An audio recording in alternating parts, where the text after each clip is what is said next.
Assalamualaikum warahmatullahi wabarakatuh. Semoga hari ini eh, warga negara Republik Indonesia makin sehat, makin sejahtera.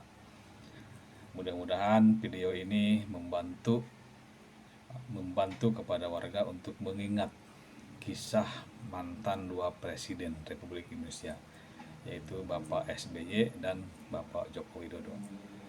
Pertama, saya ingin eh, mengutip pernyataan Bapak SBY yang waktu itu diwawancarai oleh SCTP atau stasiun SCTP beserta keluarga, bahwa pihak SCTP menanyakan bagaimana setelah Pak SBY pensiun dari presiden, apa yang akan dilakukan.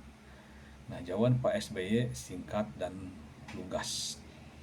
Singkat dan lugas bahwa Pak SBY menjawab, saya akan beristirahat dengan cucu-cucu, saya tidak akan ikut campur dengan negara ini, saya akan serahkan negara ini kepada pemimpin selanjutnya. Dan pernyataan itu nyata. Pak SBY tidak ikut campur-campur, tidak ikut cawe-cawe tentang negara di masa kepemimpinan Bapak Joko Widodo. Nah, itulah pernyataan Bapak SBY. Nah, kemudian saya ingin mengupas pernyataan Bapak Joko Widodo. Sama, dulu diwawancarai oleh pihak stasiun SCTP, pihak SCTP menanyakan bahwa apa yang akan dilakukan oleh Pak Jokowi setelah pensiun dari presiden. Jawaban Pak Jokowi waktu itu sama, singkat dan lugas. Saya akan kembali ke Solo, saya akan hidup berkeluarga, akan hidup dengan cucu, mengurus cucu di Solo dengan tenang. Itulah jawaban Pak Jokowi. Sangat dipercaya. Namun berbeda pernyataan waktu diwawancari oleh SCTP dan kenyataannya. Pak Jokowi setelah pensiun terus ikut cawe-cawe dengan pemerintahan, ikut campur dengan pemerintahan karena beliau ingin anak-anaknya sukses di politik, baik itu Gibran maupun Kaisang dan menantunya yaitu Bobi Nasution. Itulah pernyataan dua mantan presiden yang berbeda. Kalau Pak SBY konsisten dengan pernyataannya, Pak Jokowi tidak konsisten dengan pernyataannya. Bahkan ada satu menteri, yaitu Luhut Binsar Panjaitan, sama ditanya wawancara waktu itu oleh pihak stasiun TV, bahwa LBP juga menjawab dengan lugas, saya akan istirahat, tidak lagi ikut campur dengan ke pemerintahan, tidak akan masuk kabinet, saya istirahat. Namun mungkin karena Jokowi dan Luhut Binsar Panjaitan udah diudilan kong kali kong, kita kalau nggak ikut campur dengan negara ini, mungkin anak-anak saya, kata Jokowi, tidak akan sukses. Nah, makanya Luhut masuk lagi ke pemerintahan Prabowo dan Jokowi terus ikut campur dengan negara ini demi anak-anaknya.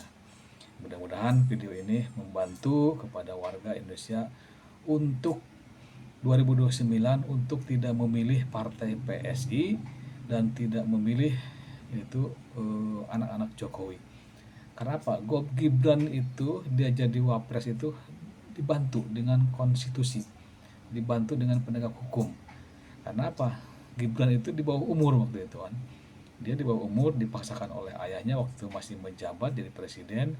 Dia mengotak-atik di MK, yaitu yang mana MK-nya itu adalah iparnya sendiri. Makanya disitulah ditentukan di MK, dirubahlah undang-undang pemilu batas usia menjadi 35 tahun. Dan disitulah Gibran lolos menjadi cawapres. Semua itu atas bantuan wapres. Semua itu Gibran jadi wapres atas bantuan segalanya, baik bapaknya maupun penegak hukum dan yang lainnya. Makanya saya instruksikan, mudah-mudahan video ini membantu para warga Indonesia 2029 untuk tidak memilih keluarga Jokowi. Kenapa? Keluarga Jokowi tidak konsisten dari pernyataan awal sampai sekarang. Demikian, mudah-mudahan video ini bermanfaat. Dan sekali lagi, terakhir saya pesan untuk Bapak Prabowo, Bapak Prabowo harus hati-hati dengan nada-nada lembut Jokowi. Mungkin mereka ada niat buruk buat Pak Jokowi, buat Pak Prabowo. Mudah-mudahan video ini sampai kepada Bapak Prabowo. Nah, bicara AHY itu dia cerdas, mulai dari pendidikan TK, SD, SMP, SMA sampai kuliah sampai ke perguruan tinggi sampai akmil sampai dia prajurit, dia selalu dapat penghargaan dari pendidikan itu. Bahkan sampai udah jadi menteri pun dia selalu dapat penghargaan karena kecerdasannya. Nah, AHY jadi menteri tidak ada bantuan dari orang tuanya.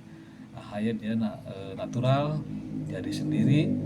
Adapun dia waktu nyalon gubernur tidak terpilih, nah itulah mungkin nasibnya belum tercapai, dan waktu itu AHY belum begitu terkenal. Demikian, semoga video ini bermanfaat buat negara ini, Republik Indonesia. Amin. Demikian, wassalamualaikum warahmatullahi wabarakatuh.